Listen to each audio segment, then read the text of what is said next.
Muy bien, muy buenas noches, buenas tardes, qué lindo estar con ustedes. Gracias por separar este tiempo para estar juntos.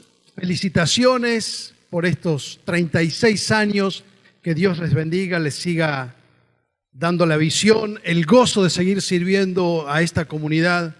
Yo siempre le digo a mi iglesia, nosotros estamos acá por causa de los que no están acá. Entonces no se olvide de la necesidad que hay a su alrededor. Dios nos ha sembrado y nos ha plantado en este lugar para bendecir a los que no están en este lugar. Así que los animo. Bonhoeffer, un teólogo alemán, decía: la iglesia es la única institución de la historia que existe para el beneficio de los que no son sus miembros. Cada vez que se funda una asociación, una sociedad, un club, ¿es para el beneficio de quién? De los miembros. La iglesia existe para el beneficio de aquellos que no están acá. Y para eso están ustedes estos 36 años acá. Entonces, como decía el pastor, esto no es un podio, es un trampolín para ir hacia lo que Dios tiene por delante. Les animo a avanzar en el nombre del Señor y quiero compartir con ustedes una palabra que la tienen, ya la van a tener ahí en la pantalla. Y es una palabra de gratitud. A los 36 años, y como en cada cumpleaños tenemos que dar gracias, y como cada día.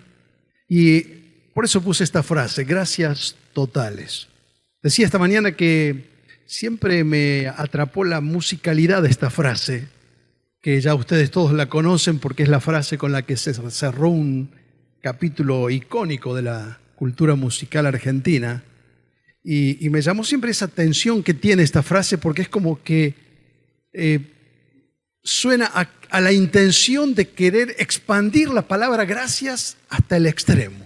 Gracias totales. Así que vamos a ir a una lectura en la palabra de Dios, en el Evangelio según San Lucas, el capítulo 17, si me podés acompañar, una historia muy conocida.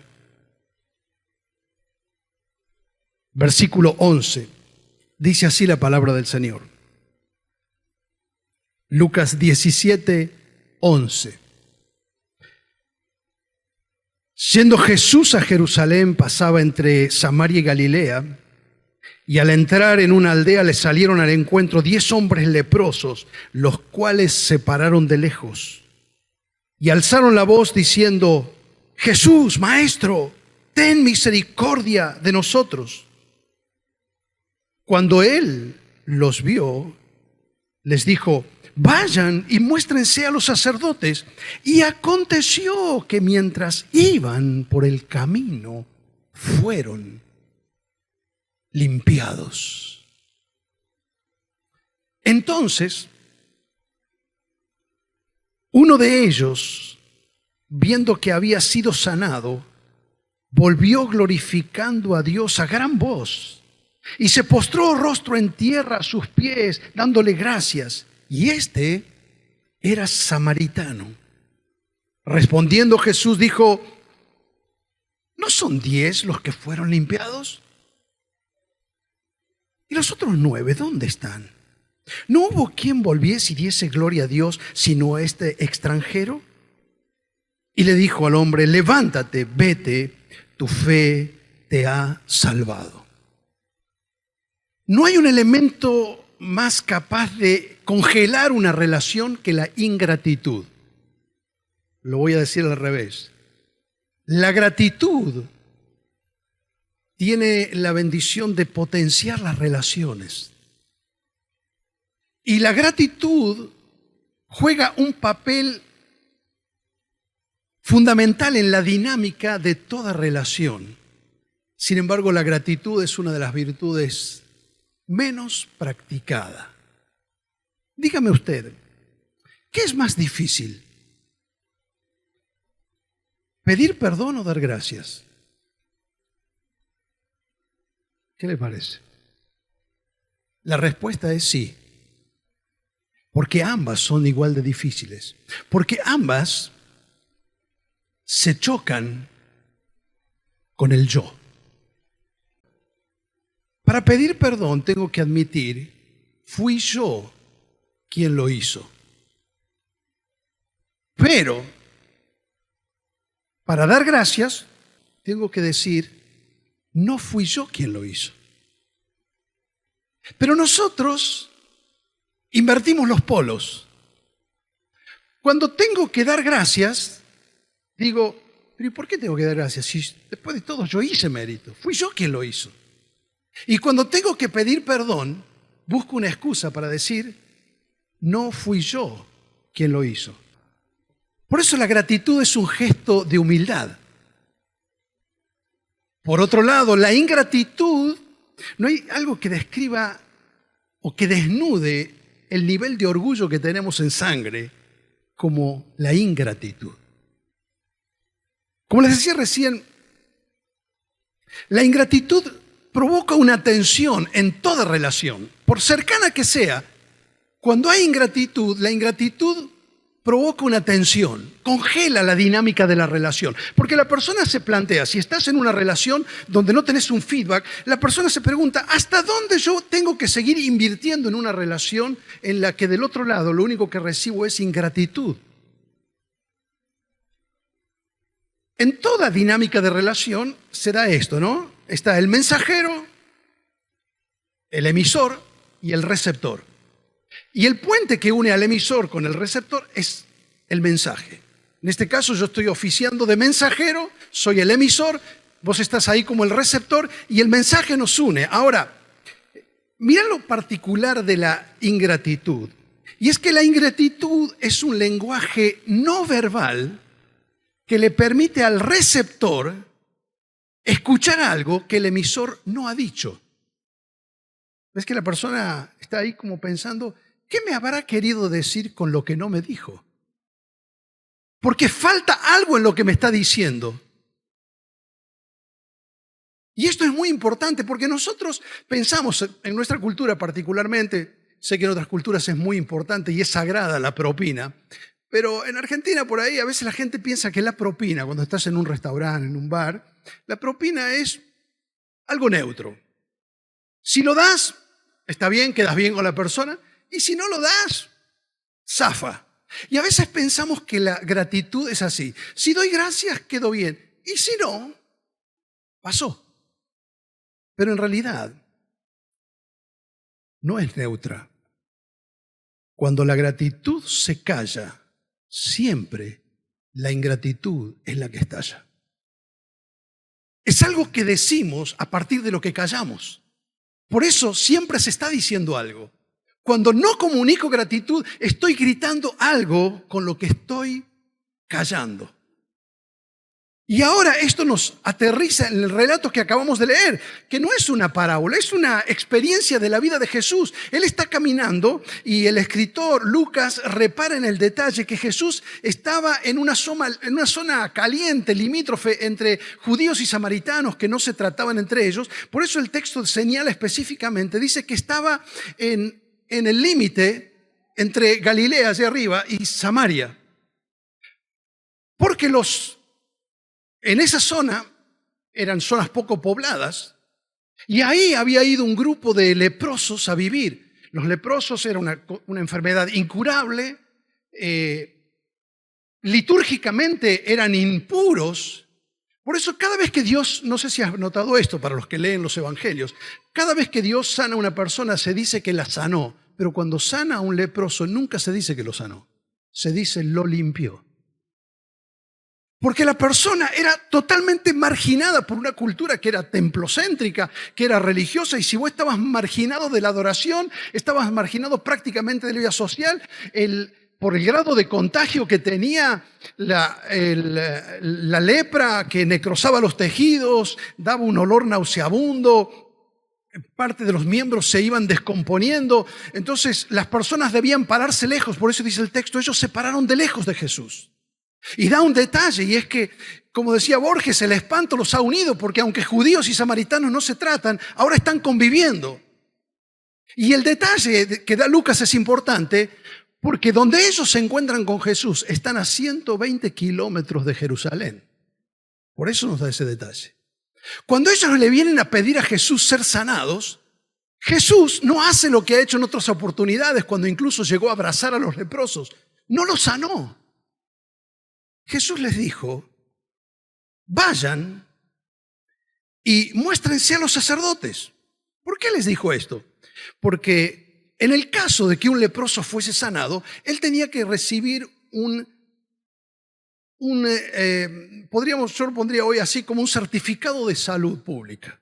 Y el que estaba autorizado para darle ese certificado de salud, que garantizaba que esta persona se podía reinsertar en su comunidad, podía volver a su trabajo, podía volver a su familia, podía volver al templo, el único que le daba ese certificado era el sacerdote. Pero el sacerdote, ¿dónde estaba? En Jerusalén. O sea que Jesús le dice, pónganse en camino. Ahora, ¿vos te pondrías en un camino a caminar 2 días para recibir un certificado de salud siendo que estás contagiado de una enfermedad incurable? Tenés que tener mucha fe para esto. Jesús está apelando a la fe de ellos. Y entonces exige la respuesta natural que la fe tiene que tener, que es la obediencia. Es decir, aunque ellos todavía no están sanos, Jesús les está diciendo, dalo por hecho. Si yo lo hago, dalo por hecho. Eso es tan real que aunque todavía no lo veas, no importa, empecé a caminar. Anda a pedir el certificado. Y entonces ellos en un acto de fe empiezan a caminar y dice el texto que cuando iban por el camino, mientras iban por el camino, fueron limpiados. ¿Cuántos kilómetros hicieron? No lo sé. No sé si caminaron 1 hora o un día, pero en algún momento se empezaron a mirar, en algún momento se miraron a sí mismos, miraron al otro y estallaron en un éxtasis de gozo. Algo está sucediendo. Estamos sanos. Y en ese momento, cuando descubrieron que estaban sanos, dice el texto, entonces uno de ellos, viendo que había sido sanado, volvió. Uno de ellos. Es decir, 10 de 10 buscan a Jesús en la enfermedad. 1 de 10 busca a Jesús en la felicidad. 10 de 10 buscan a Jesús en la necesidad. 1 de 10 vuelve a Jesús en la prosperidad. Quiero decirte algo, no va a estar ahí en la pantalla, pero lo tenés que anotar. Nunca somos tan propensos a olvidarnos de Dios como cuando Él se acuerda de nosotros. Lo voy a repetir. Cuando más Dios se acuerda de mí, es cuando más propenso soy a olvidarme de Él. ¿Cómo es de tramposo mi corazón? Uno solo volvió. Ahora, miren el verbo volver. Me paro ahí porque la gratitud es escasa, porque exige pararnos y volver. Y nosotros estamos en un mundo que nos impulsa adelante, a las metas, a los objetivos. Y es una rutina que nos empuja. Y dar gracias siempre implica volver. Cada celebración que Israel hacía para dar gracias a Dios, por ejemplo, una vez al año cuando celebraban la Pascua, ¿qué era? Es volver al pasado, recordar de dónde Dios nos sacó. Cada vez que nosotros celebramos la Cena del Señor o la Eucaristía, ¿qué hacemos? Volvemos a un momento en el pasado y damos gracias, es decir, nos detenemos y volvemos y damos gracias por lo que Jesús hizo por nosotros en la cruz. Cuando ustedes hoy se detienen a celebrar, no estamos ahora hablando hacia el futuro, nos detenemos a celebrar y paramos un momento para mirar atrás y dar gracias. Y este vino y se postró delante del Señor. ¿Sí? La gratitud está linkeada con un acto de adoración. Se postró delante del Señor y le dio gracias. Y la respuesta de Jesús es asombrosa. El genio de Jesús es maravilloso porque Jesús habla con un efecto sorpresa. Pareciera en lo que Jesús dice, pareciera, lo pongo entre comillas, como que Jesús estuviese dudando de su milagro. Porque el truco, permítanme la palabra, consistía en ¿qué? Que no iban a ser sanos ahí, ellos tenían que poner la fe en práctica. Y mientras caminaban, se suponía que Jesús iba a hacer el milagro. Y entonces cuando este hombre vuelve, Jesús se sorprende como diciendo, me falló el milagro, falló el truco. La idea era que los 10 fueran sanados. Y entonces él pregunta, ¿acaso no quedaron limpios los 10? ¿Qué pasó con los otros? No se sanaron. Jesús está poniendo en mala luz lo que ocurre cuando una persona recibe un favor de gracia y no se detiene para volver y dar las gracias.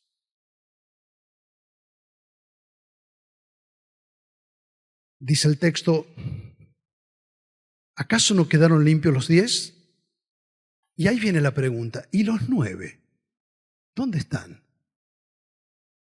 Ahora quiero decirte algo, Jesús no hace esta pregunta para averiguar algo.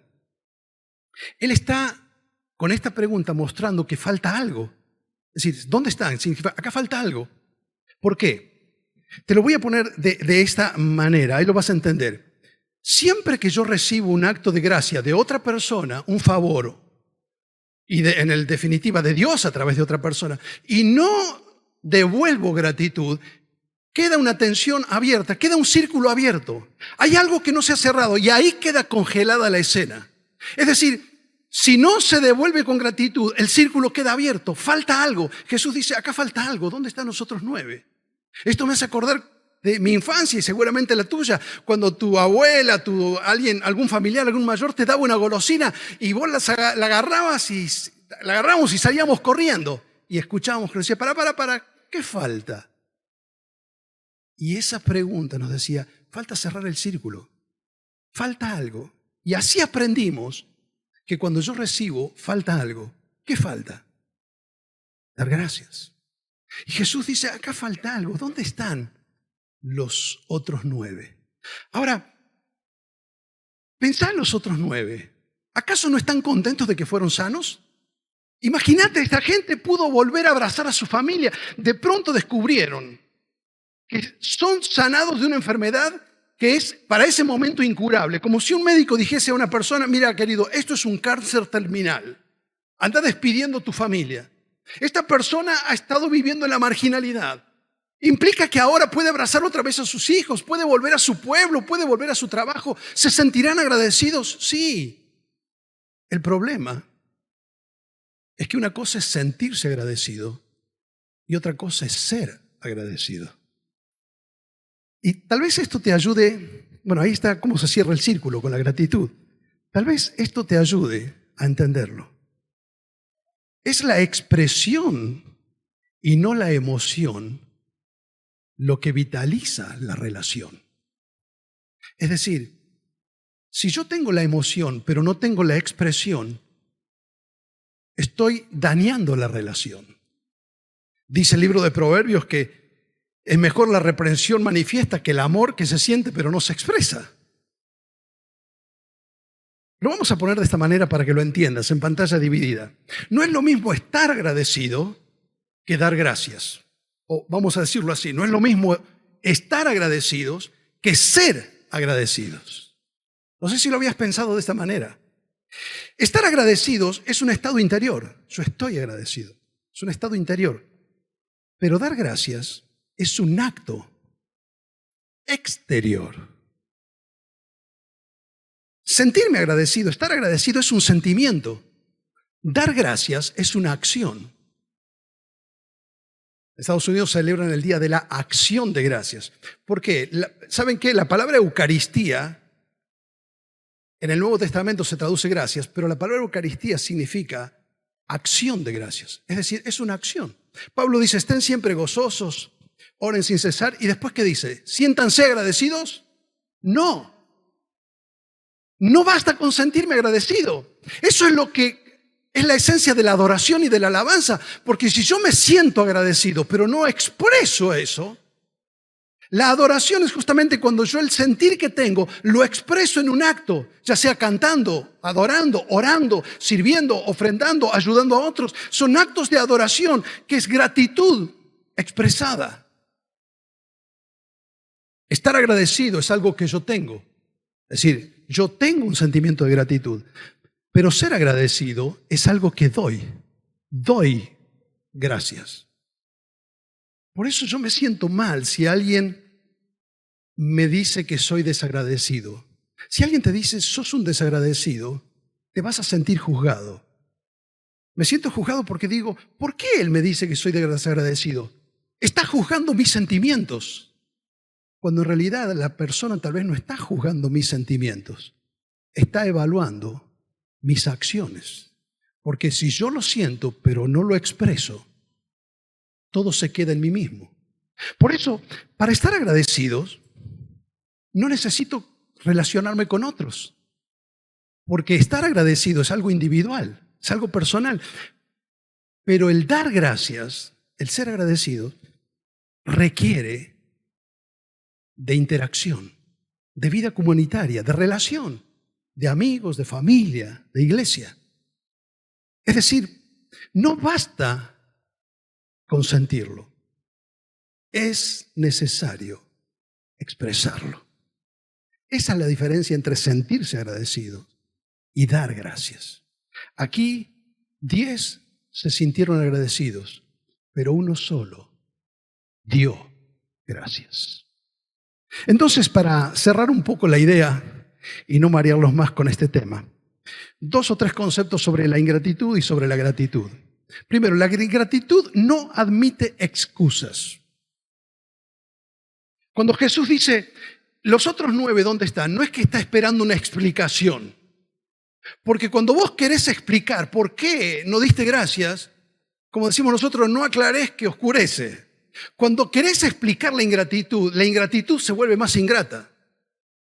La ingratitud no puede explicarse, no admite excusas. En segundo lugar, la ingratitud en verdad nos vuelve amargados. Porque la ingratitud se alimenta siempre de la queja, de las comparaciones y del resentimiento. Y como cada publicación de las redes y cada página que abrís y cada publicidad que ves te muestra las vacaciones que no tenés y que otro tiene, el cuerpo que no tenés y que otra tiene, el auto que no tenés y que otro tiene, el trabajo que no tenés y que otro tiene, la familia que otro tiene y vos no tenés. Entonces vamos generando, tenemos una usina continua de queja. Y nos volvemos desagradecidos y nos volvemos amargados. Esa es la razón por la cual la persona que más veces escribió sobre la gratitud es la persona que más veces escribió sobre el gozo. Es el apóstol Pablo. 43 veces en el Nuevo Testamento, según la versión que leas, entre 40 y 45 veces aparece la palabra gracias, escrita por Pablo. Y varias de ellas las escribió en una cárcel. Esa palabra aparece 144 veces en la Biblia. Es decir, que 1/3 de las veces que aparece las escribió Pablo. De alguna manera diciendo, las ingratitudes, los latigazos, los juicios injustos, la cárcel, los naufragios, no me pueden quitar la gratitud a Dios que tengo y por eso la expreso. Hay una escritora, Brené Brown, ella es muy conocida por un trabajo que hizo que se llama El poder de la vulnerabilidad. Ella es investigadora, escritora americana, y ella durante 12 años hizo un estudio viendo cómo está linkeada la salud emocional, lo que ella llama la felicidad de las personas con las actitudes de vida que tienen. Y incluso miden los niveles de serotonina, la hormona de la felicidad. Y entonces, una de las conclusiones que ella hace de un trabajo de 12 años, dice, antes yo pensaba que si una persona se consideraba feliz, esa persona como consecuencia sería una persona agradecida. Pero los estudios nos han demostrado que es exactamente lo contrario. El vivir feliz no es lo que hace que te sientas agradecido, sino que el vivir agradecido es lo que hace que te sientas feliz. Entonces vamos a ver algunos principios sobre la gratitud. Primero, la gratitud es un acto intransferible. No es al portador. Porque Jesús le dijo a este muchacho, ¿y los otros 9 dónde están? Imagínense si este muchacho dice, no, yo vine por todos los muchachos, ellos también te mandan a decir que muchas gracias. Es como decir, anda vos a la reunión, da gracias por mí. Es decir, es un acto intransferible porque vos no lo podés delegar en otro. No es gratitud cuando otro tiene que agradecer por vos. Por eso Jesús no esperó que uno venga en nombre de todos, sino que todos vengan a dar gracias. En segundo lugar, la gratitud hace la diferencia en nuestras vidas. Hace la diferencia porque la gratitud es propia de las minorías. Si yo tomara esta escena de Jesús como base de estadística, diría que solamente 1 de cada 10 es agradecido. En este texto, 1 de 10. Es decir, que la gratitud no es algo que abunda. Por eso es lo que hace la diferencia en tu vida. ¿Por qué? Porque ayuda a resignificar el pasado. La persona agradecida disfruta el doble sus bendiciones, porque las disfruta cuando las recibe y las disfruta cuando las recuerda y las agradece. Pero no solamente afecta tu pasado, la gratitud afecta tu presente, porque vivís este presente de otra manera. Una escritora francesa dice, qué felices éramos en aquellos años cuando éramos infelices. Y todos nosotros tuvimos momentos que pudimos disfrutar, pero en la preocupación de lo que me faltaba, no disfruté lo que tenía. Y cuando mirás para atrás y decís, pero en ese momento, mirá, los chicos eran chiquitos, ¿cómo no disfruté ese momento? Y es que la gratitud tiene la virtud, la gratitud, de convertir en extraordinario lo que nosotros ya hemos asumido como ordinario. Comentaba esta mañana la experiencia fuerte que viví después que me operaron de cáncer, la primera vez que pude ir solo al baño. ¿Cómo di gracias a Dios? Y yo te digo, cada vez que me despierto y antes de salir de la cama, menciono 5 cosas por las que doy gracias, que no las doy por sentado. Yo doy gracias que puedo bajarme de la cama y pararme sobre mis 2 pies. No sé si siempre lo voy a poder hacer. Creo que no siempre voy a poder ir solo al baño. Vos has venido acá solo, te valés solo y nunca lo agradeces porque ya lo das por sentado. Nadie nos debe nada. Todo esto es por gracia. Y la gratitud convierte esas cosas que hemos asumido como naturales, las convierte a las cosas ordinarias en extraordinarias. Pero la gratitud no solamente afecta tu pasado y tu presente, la gratitud afecta a tu futuro. ¿Sabes por qué? Porque la gratitud te abre puertas para el futuro. Y si vos le has hecho un favor a una persona que fue desagradecida, ¿qué es lo primero que pensaste? A este nunca más le hago un favor. Porque cuando somos agradecidos, nosotros mismos hipotecamos nuestro futuro. Así que qué bueno sería que tengamos el hábito de construir un arca, donde de 2 en 2, como el viejo Noé, hagamos entrar nuestros recuerdos, nuestras bendiciones, para que sobrevivan a este diluvio de ingratitud y de queja que está inundando nuestro mundo. Y nuestros recuerdos sigan frescos para dar testimonio a las nuevas generaciones de que Dios sigue siendo fiel. Sigue siendo fiel. Una vieja canción que se cantaba en mi iglesia cuando yo era chico decía, cuando estés abatido por la adversidad y creas que está perdida ya tu felicidad, cuenta las bendiciones que el Señor te ha dado. Y el estribillo decía, bendiciones, ¿cuántas tienes ya? Y Dios te manda más. Pero te digo, finalmente la bendición tiene la virtud que nos conecta con Dios. ¿Sabes por qué? Porque la gratitud te conecta con la causa última de todos los favores que vos has recibido en la vida.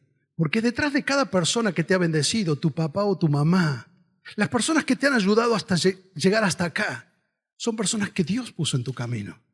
Entonces vos ves la vida con un sentido de trascendencia. Cuando vos quitas a Dios de la escena y tenés que dar gracias, podés terminar como Violeta Parra diciendo, bueno, yo en un momento bueno, ¿a quién le doy gracias? Si Dios no está, le doy gracias a la vida. Y escribió un poema tan hermoso, gracias a la vida que me ha dado tanto, que me dio la risa y también el llanto. Así yo distingo dicha de quebranto, los 2 materiales que forman mi canto. Pero terminó quitándose la vida. La persona que la escribió como nadie y que dio gracias a la vida. Porque cuando en la terminal última el fin último, la causa última es la vida. Cuando todo está bien le damos gracias a la vida, pero cuando vienen los momentos difíciles, ¿dónde apoyamos nuestra alma? Pero cuando vos sabés que Dios está detrás de la vida, que hay una causa detrás de todas las causas, lo que los teólogos llamaban la causa incausada, Dios, el origen de todas las bendiciones, dice Santiago 1:17, que todo don perfecto, toda buena dádiva, todas nuestras bendiciones, en última instancia, descienden del Padre de lo alto, del Padre de las luces. La gratitud nos conecta con Dios. Y digo esto justamente por cómo termina el texto. Jesús dice, verso 18, ¿no hubo quien volviese y diese gloria a Dios? Fíjense que Jesús no dice, no hubo quien vuelva a dar gracias. Para Jesús, dar gracias es un sinónimo de dar gloria a Dios. Es el sinónimo de reconocer que Dios está detrás de todo. Por eso la ingratitud detracta la gloria de Dios. Y el libro de Romanos, cuando describe la decadencia de un mundo caído, empieza diciendo el peor de los pecados. ¿Cuál es? Dice Pablo, todo empezó acá. Que los hombres, habiendo conocido que Dios existe por la creación, no le dieron gracias. Decidieron no darle gloria y se volvieron soberbios en su corazón. Y acá vuelvo a la primera pregunta con la que arranqué. ¿Qué es más difícil, pedir perdón o dar gracias? Y ahí te das cuenta que las dos están conectadas.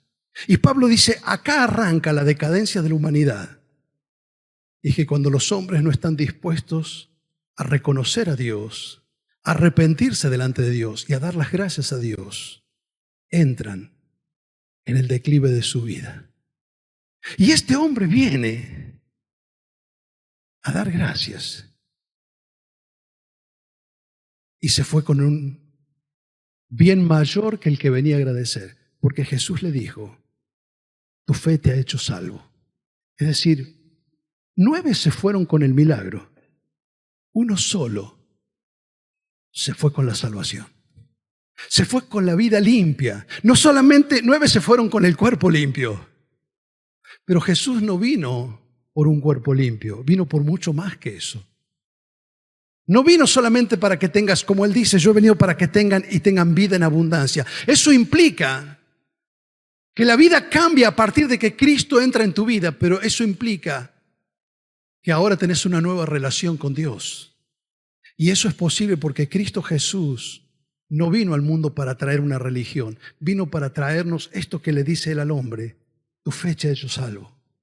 ¿Sabes? Muchas personas van a las iglesias pensando solamente en una necesidad temporal. Y está bueno, ¿a dónde vamos a ir a orar por nuestras necesidades, por el matrimonio, por el trabajo, por la familia, por la salud? Y está bueno que vengas a este lugar.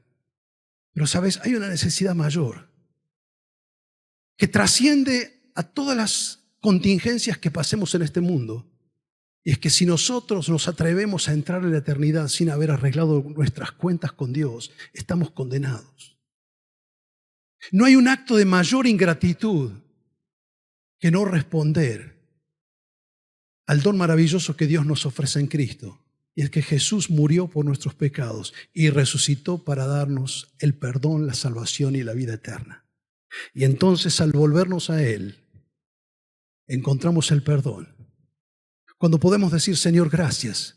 Gracias por haber venido a morir por mis pecados. Gracias por darme la oportunidad de ser salvo, de ser perdonado. Y entonces puedo decirle, Señor, te pido que perdones mis pecados. Me arrepiento de mi vida y me vuelvo a vos. Y te doy gracias que viniste a salvarme. Y te confieso como mi Señor y Salvador. Te rindo mi vida para empezar a seguirte. 9 se fueron con una bendición, pero uno se fue con la salvación. Y tal vez vos viniste a este lugar y te gustó y qué bueno y te vas agradecido y te vas bendecido, pero no te llevas lo más importante si no te llevas a Jesús. No estamos aquí para otra cosa que sea anunciar que hay perdón, que hay esperanza, que hay restauración, que hay salvación, que hay vida eterna para todos aquellos que están dispuestos a volver. a volverse a Dios y decirle: Señor, gracias por venir a mi encuentro. Gracias por morir por mí en la cruz. Yo hoy me arrepiento de mis pecados y quiero confesarte como mi Señor y Salvador. Señor, esta noche te entrego mi vida. Ese es el camino que te abre a esta bendición, la bendición de que Dios pueda decir sobre tu vida algo que nunca un psicólogo te podrá decir, algo que nunca un pastor te podrá decir, algo que nunca una iglesia te podrá decir y algo que nunca vos te podrás decir a vos mismo. Tus pecados te son perdonados. Solamente Dios te lo puede decir. Y Él quiere declarar esa palabra sobre tu vida, si hoy estás dispuesto a entregársela a Él. Te invito a que en un acto de gratitud final podamos volvernos al Señor en oración. Ahí donde estás, vamos a inclinar nuestro rostro. Y en primer lugar quiero hablar con aquellas personas que tal vez nunca han tomado este paso de fe de entregar su vida a Jesucristo. Te invito a que lo hagas esta noche. Le digas: Señor,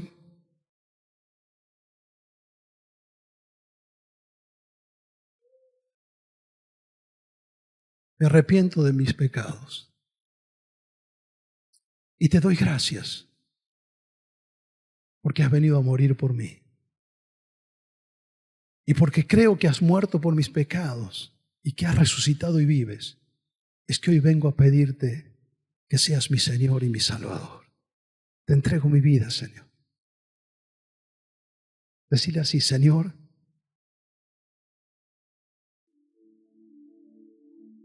esta noche vengo a darte gracias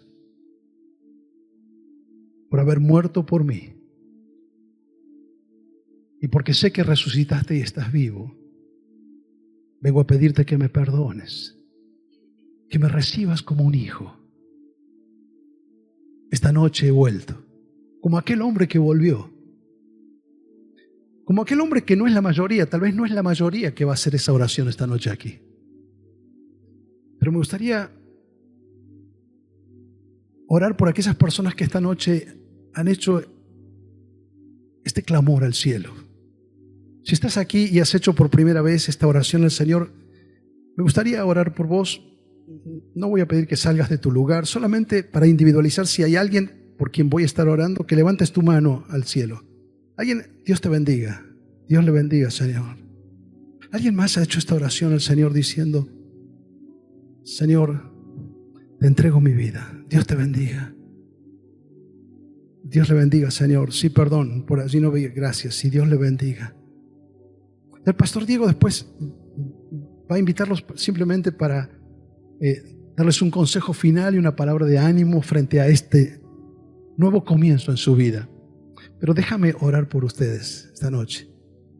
Y finalmente quiero decirles a todos: tal vez mientras terminamos esta noche has pensado en alguien a quien tenés que darle gracias. Dale gracias. Algunos vamos a salir de acá y tenemos que mandar un mensajito a una mamá, a un papá, alguien que te ayudó en algún momento. Y no des un gracias de plástico, ¿viste? Ese gracias por todo. Gracias por todo es gracias por nada. Gracias por existir o gracias por ser como sos. No, ¿sabes qué? Da gracias específicamente.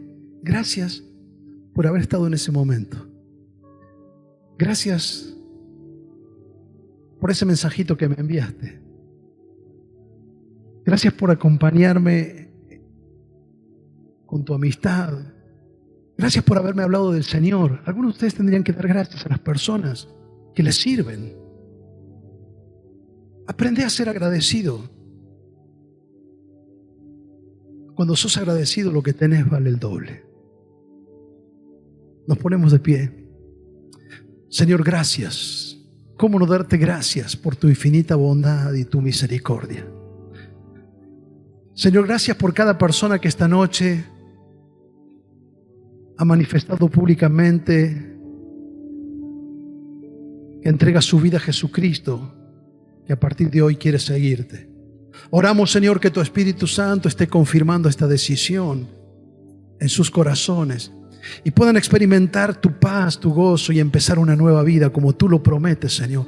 Los ponemos en tus manos. Es obra de tu Espíritu Santo, Señor.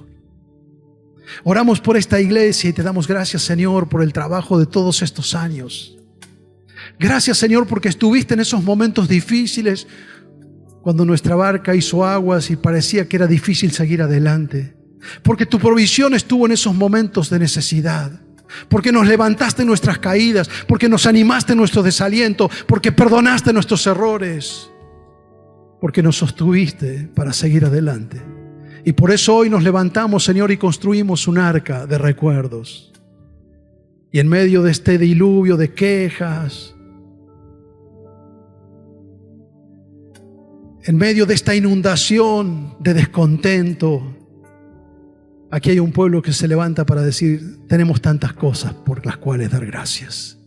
Gracias, Señor. Bendice a tu pueblo, bendice esta iglesia, Señor. Proyéctalos a los años que vendrán, para que muchos más puedan llegar a conocerte. Solo a ti, Señor, sea la gloria, ahora y siempre. Amén y amén.